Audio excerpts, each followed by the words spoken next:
آصف جان صدیقی نے ایک بار پھر ضلع شرقی میں جہاں ڈپٹی کمشنر کا چارج سنبھالا وہیں وہ ایڈمنسٹریٹر بلدیہ شرقی بھی موجود تھے. وہیں پر اب انہوں نے باقاعدہ کاموں کا آغاز کر دیا ہے اور اپنے پہلے دن ہی بلدیہ شرقی کے دورے کے دوران انہوں نے افسران و ملازمین سے ملاقات کی اور فوری طور پر ان کو ہدایتیں جاری کی کہ جاری مونسون کے موسم کے لیے اپنے آپ کو تیار رکھیں.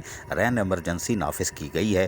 تمام افسران و ملازمین ڈیوٹیوں پر موجود رہیں اور کوشش کریں کہ بارش ہونے کی صورت میں ہنگامی بنیادوں پر کاموں کا آغاز کر دیں تاکہ شاہراہوں پر بارش کے پانی کی نکاسی کو یقینی بنایا جا سکے اور لوگوں کو بروقت اور بہتر سفری سہولتیں فراہم کی جا سکیں، جبکہ شکایتی مراکز کو بروقت شکایت کے ازالے کے لیے بھی فعال رکھا جائے. افسران و ملازمین کی ڈیوٹی لگائی جائے. ان کا کہنا تھا کہ محرم الحرام بھی ہم قریب آ چکا ہے اور اس کے لیے بھی تمام تر تیاریوں کو یقینی بنایا جائے اور کوشش کی جائے کہ امام بارگاہوں کے منتظمین، جلوس پرمٹ ہولڈر اور ان سے رابطہ رکھا جائے اور امام بارگاہوں کے منتظمین سے تمام تر روابط کے بعد ان کے مسائل کو فوری طور پر حل کرنے کے لیے بھی اقدامات کیے جائیں تاکہ ہم بروقت سہولتوں کی فراہمی کو یقینی بنائیں.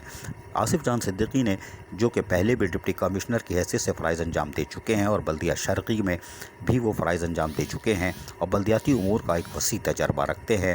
انہوں نے ہنگامی طور پر جہاں دورے شروع کر دیے ہیں اور پہلے دن ہی بارش اور محرم الحرام پر توجہ مرکوز کی ہوئی ہے، تاہم انہوں نے جہاں تمام ڈی واٹرنگ پمپ وغیرہ کا معائنہ کیا وہیں موقع پر ہی ہدایتیں جاری کر دی ہیں. اس موقع پر ان کے ہمراہ سپرنٹینڈنگ engineer M&D Mubeen Shaikh, director administration Khurshid Ali, director IT Azeem Haider, director purchase Muhammad Akram Khan اور دیگر افسران بھی موجود تھے.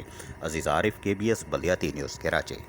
ایسی ہی خوبصورت ویڈیوز فیوچر میں حاصل کرنے کے لیے ریڈ بٹن پر کلک کر کے اور بیل آئیکن کو پریس کر کے ہم سب کے سبسکرائبر بننا مت بھولیے.